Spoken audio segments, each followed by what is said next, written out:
काल तुम्ही शरद पवारांची भेट घेण्याकरता सिल्वरवूड निवासस्थानी गेलेला होता. नक्की तुम्ही दोन्ही नेत्यांमध्ये शरद पवारांसोबत भेटीमध्ये काय नेमकी चर्चा वगैरे झाली? देशाचे नेते असलेले आदरणीय पवार साहेबांची तब्येत अलीकडच्या कालावधीमध्ये ठीक नव्हती.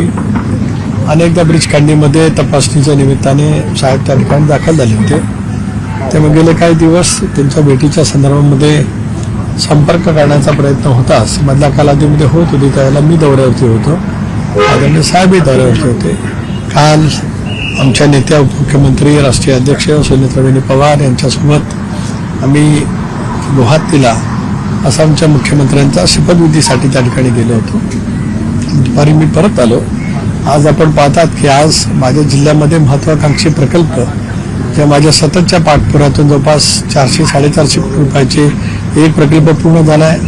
जंजिरा किल्ल्याच्या तिथे जी जेटी झालेली आहे त्याचं लोकार्पण आहे. भरतखोल इथे मच्छीमार बांधवांच्यासाठी फार मोठ्या प्रमाणाचं बांधकाम त्या ठिकाणी मी आदितीच्या प्रयत्नातून होतो आहे, त्याचं भूमिपूजन त्या ठिकाणी आहे. त्यामुळे काल संध्याकाळीच साहेब काल उपलब्ध आहेत, आज उपलब्ध आहेत असं ज्या वेळेला निरोप आला त्यावेळेला काल त्याला भेटायला गेलो. साहेब गेली 6 दशकं देशाच्या राजकारणामध्ये एक महत्त्वपूर्ण भूमिका बजावत आहेत. आम्ही साहेबांच्या नेतृत्वाखाली दीर्घकाळ त्या ठिकाणी काम केलं. त्यामुळे तब्येतीची विचारपूस करणं, सदिच्छा भेट देणं ही संस्कृती आहे. तेवढंच कारण त्याच्या पाठीमागे होतं. कुठलंही राजकीय कारण त्या भेटीच्या पाठीमागचा नाही.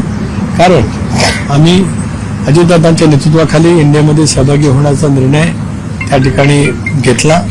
आजही बहिणींच्या नेतृत्वाखाली इंडिया मजबूत करण्याचा प्रयत्न आम्ही सगळेजण निश्चितपणाने करतो आहोत. राज्यात देवेंद्रजी अनंतराव आदरणीय सुनेत्राबेन यांच्या नेतृत्वाखालचं महायुतीचं सरकार लोकाभिमुख कामं करत आहे. त्यामुळे त्याला बळकटी आणणं आम्हा सर्वांचं काम आहे. त्या पद्धतीने आम्ही करतो आहोत. साहेबांची भेट सदिच्छा भेट होती, तब्येतीची विचारपूस होती. मला जे आहे तेवढं मी बोलणार. मी या प्रत्येक गोष्टीचा खुलासा त्याच्यामध्ये केला आहे. त्यामुळे सद्यस्थितीत काय चालू असेल नसेल त्याचा काही भेटीशी, साहेबांच्या काल सदिच्छा भेटीशी दुरान्वय संबंध नाही. आमच्या भेटीमध्ये अजिबात चर्चा झाली नाही. प्रदीर्घ कालावधीची जर भेट झाली त्याच्यामुळे तब्येत आणि इतर गोष्टीवरतीच त्या ठिकाणी 5-10 मिनिटं बोलता आलं. यापेक्षा त्याच्यातला कुठलाही अनवर्थ नाही.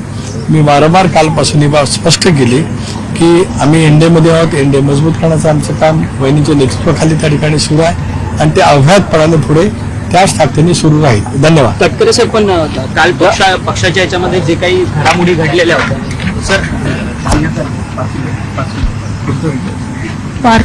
पक्षाच्या याच्यामध्ये घडामोडी घडलेल्या होत्या, पत्र इलेक्शन कमिशन मी या संदर्भामध्ये काही बोलणार नाही. त्या बाबतीमध्ये बहिणींनी राष्ट्रीय अध्यक्ष म्हणून एक ट्विट करून एक माहिती त्या ठिकाणी दिलेली आहे. कारण आम्ही सगळेजण एक कुटुंब म्हणून पक्ष मजबूत करण्याचा प्रयत्न करतो आहोत. जी दादांची परंपरा आहे तीच आम्ही पुढे चालू ठेवण्याचा प्रयत्न करतो आहोत. यापेक्षा या विषयावरती मी अधिक बोलणार नाही. धन्यवाद. तुमची महाराष्ट्रातील सर्व बातम्यांचे विश्वासार्ह व्यासपीठ,